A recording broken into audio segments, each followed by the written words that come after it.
Just hours ago, a US military convoy was bombed outside Shiraz, Iran. 6 Marines were killed. 4 more remain in critical condition, and 1 Navy medic, Corpsman Eli Matthews, was declared dead at the scene.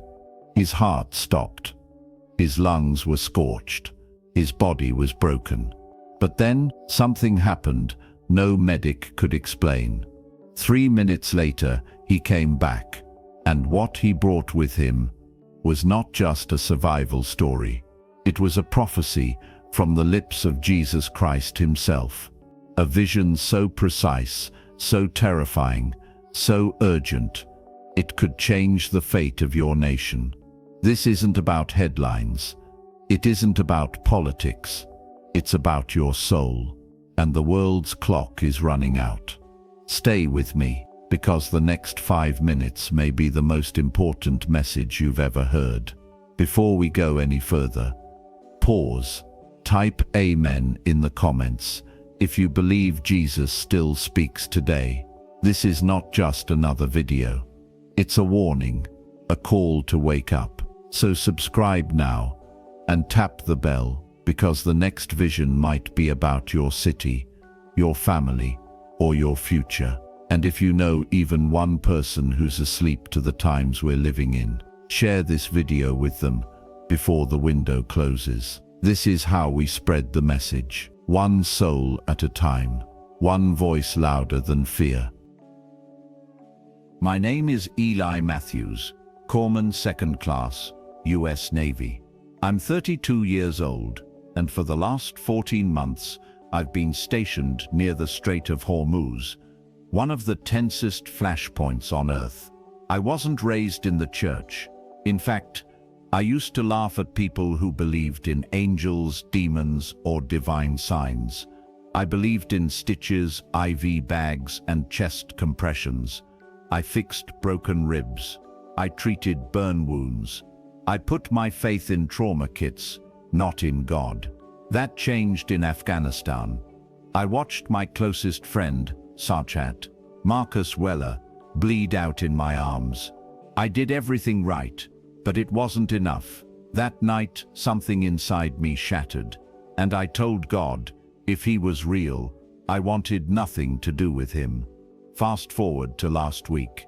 My unit was assigned to convoy escort duty through rural Iran.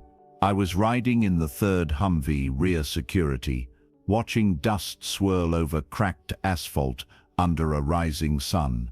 We never saw it coming. 2 explosions. 1 ambush. Chaos. The next thing I remember was floating outside my own body, looking down at a scene no human eye should see, and rising toward a light that saw me deeper than I had ever seen myself.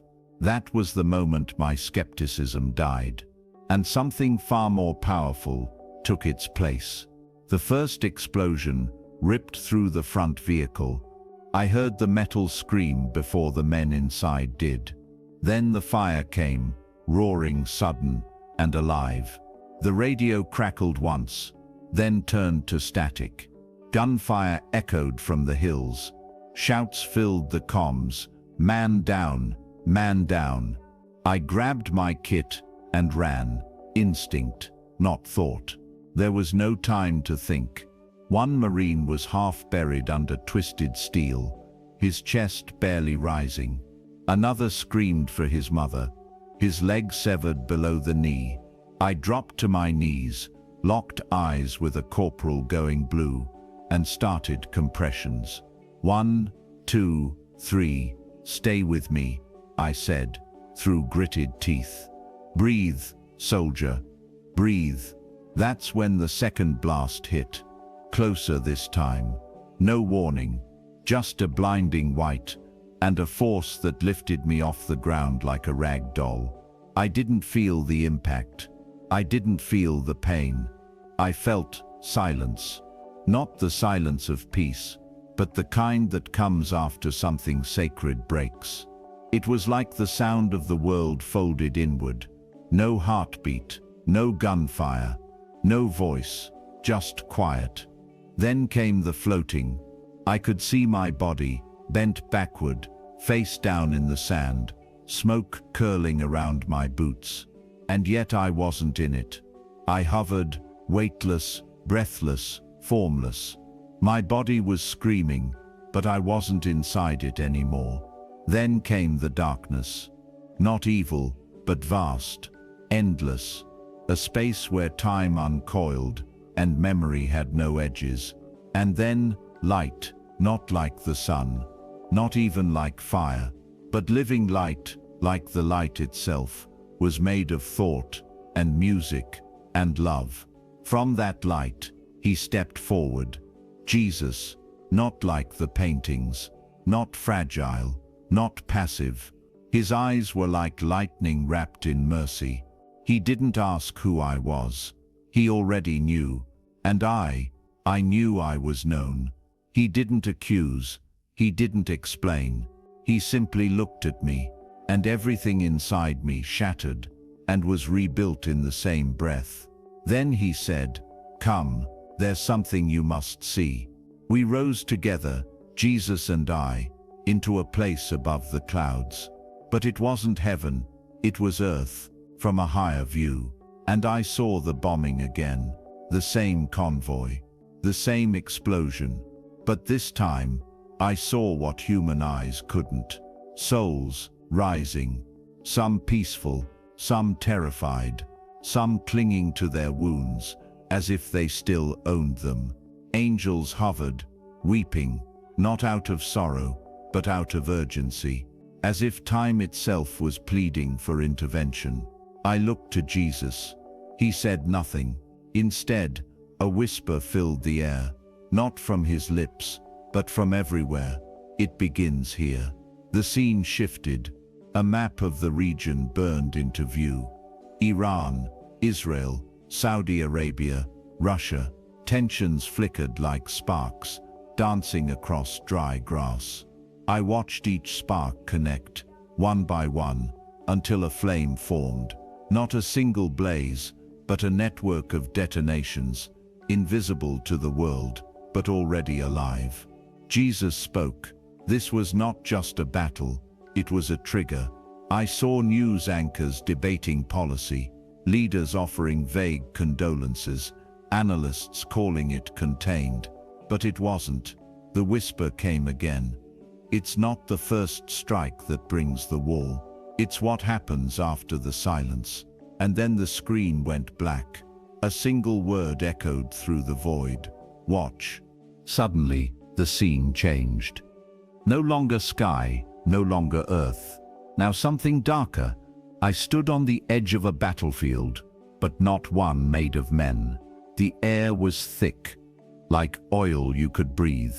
And through the fog, I saw them, creatures, shadow forms, with wings like torn fabric, and eyes that glowed like coals.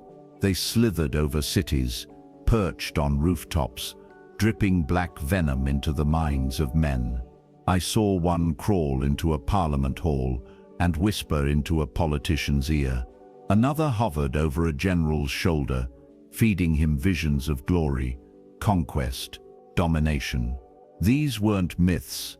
These were real, intelligent, strategic, invisible. And they weren't acting alone. They waited for open doors. Jesus turned to me and said, "These spirits only move when men invite them." I saw the invitations: pride, hatred, greed, bitterness, each one a doorway, each one a crack in the wall. I watched as nations gathered in secret rooms, signing papers soaked in ego, and every signature was another whisper, another access point. Jesus said, "They do not start wars, they infect hearts that do." And I realized, the battles we see are only the symptoms. The true war is spiritual. The battlefield, your mind, your choices, your soul. The scene darkened. The whispers grew louder, and one final phrase echoed from above: "They feed on what you tolerate." Then the fog lifted, and the next vision began. The next scene dropped like a blade. Gone were the shadows. Now I stood inside boardrooms, high above cities, beneath golden light fixtures, surrounded by suits, not demons. But their eyes were colder. Glowing screens filled the walls, stock tickers, oil futures, satellite feeds. Men and women sat around sleek tables, murmuring in code. Stabilize the disruption. Monetize containment. Delay intervention. In one room, I saw Washington, D.C. behind polished wood and patriot banners. Strategy flowed like venom. They weren't asking how to stop the conflict. They were calculating how long they could profit from it. In Beijing, analysts spoke over maps, treating human lives like chess pieces. In Tehran, spiritual leaders with crimson robes murmured prayers over missiles. In Silicon Valley, tech moguls signed NDAs over data they knew would be used for surveillance, not peace.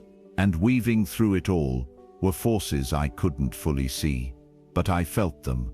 Dark presences coiled around wrists, whispered into ears, and poured invisible ink onto legal documents. Jesus stood beside me. His face didn't change, but his words struck like thunder. Peace is profitable only when it can be delayed. I looked again. A red-sealed contract appeared on the center of the table. One hand reached for it. Another hesitated. And then it was torn in half. Immediately, sirens sounded across nations.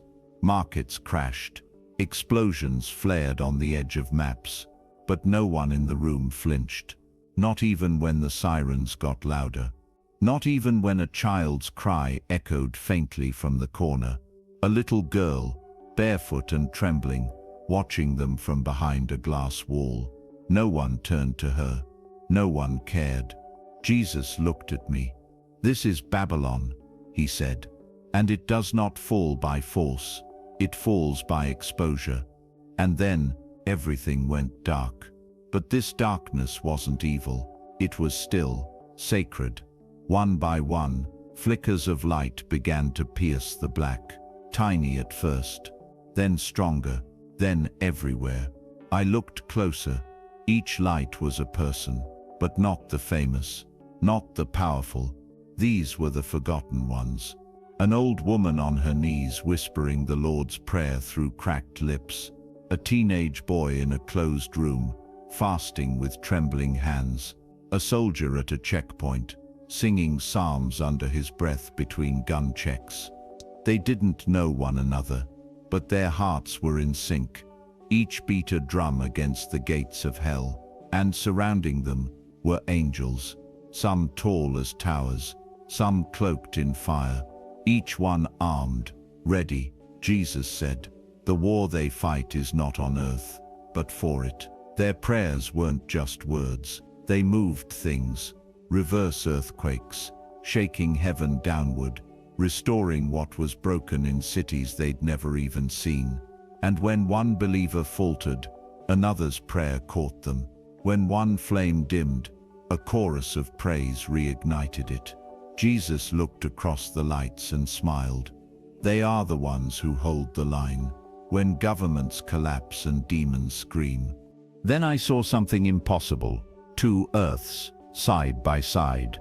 Both spinning, both beautiful, both familiar, and completely different. Jesus pointed to the one on the left. I saw smoke, nuclear ash falling like black snow, entire cities silent. No cars, no birds, no voices. Christians were being dragged from homes, arrested for praying aloud. Children recited lessons that rewrote truth, erasing the cross, mocking God. I saw families split, truth criminalized, faith labeled a mental condition, and above it all, I saw governments pretending it was fine, that this was progress. Jesus whispered, "This is what happens when my people remain silent." Then he turned to the second earth, and it was radiant. I saw people flooding the streets, but not in protest, in worship. Hospitals overwhelmed, not with disease, but with miraculous recoveries, addicts healed, fathers forgiven, governments kneeling before the Lord, not out of fear but repentance. I saw revival. A trumpet sounded, not from earth, but from the sky. People fell to their knees, others lifted their hands, and the sound shattered the clouds with joy. Jesus looked at me. His voice was soft, but final. Warn them, the time is thinner than they think. Then everything dissolved. The visions, the earths, the voices, only the urgency remained. Like fire in my bones, I gasped like a man pulled from the bottom of the sea. Air tore into my lungs like broken glass. I couldn't move. I couldn't speak. All I heard was machines screaming, shoes pounding, and a voice shouting, "Code Blue, 3 minutes out. We got him back." They didn't know how. Burned lungs, fractured ribs, internal bleeding, no pulse for 3 minutes and 7 seconds. But somehow, I was alive. I blinked. The light was different, not holy light, just fluorescent panels humming above my bed. But my spirit was still on fire. A nurse leaned over, looked into my eyes, and whispered, "You shouldn't be here." I couldn't answer, tubes in my throat. But I wept, not because I survived, not for my wounds, but because I had seen everything, and I didn't know where to begin. I tried to tell them between morphine doses and blood draws, but they didn't understand. So I did the only thing I could. I wrote it all down on a hospital notepad, shaking hands, barely conscious, vision by vision, warning by warning. I wrote until my fingers cramped, until the nurses told me to rest, until my soul felt the fire cool enough to speak without exploding. This wasn't just a story, it was a commission, a message meant for more than just me. Because the world doesn't need another miracle, it needs a wake-up call. And I knew, without a shadow of doubt, this was it. The first time I told the story, I was standing in a small church in Florida, still limping, still bandaged, still unsure if anyone would believe me. But they listened, and something shifted. Someone clipped a 60-second portion and posted it on TikTok. Within hours, it spread, not because of me, but because the hunger was already there. I received messages from teenagers in New Jersey, from veterans in Texas, from a woman in Jakarta, who said, "I hadn't prayed in 20 years, until now." One Marine wrote, "I've been carrying the darkness for too long. After your story, I laid it down." And then came the message that shook me. A believer in Iran told me he watched the video in a hidden room with 12 others. They passed it around on a flash drive, risked everything just to hear what Jesus had shown me. And I realized every soul that listens is another ember pushing back the dark. This wasn't going viral. This was going eternal. The spark has been lit. And what happens next is not up to governments.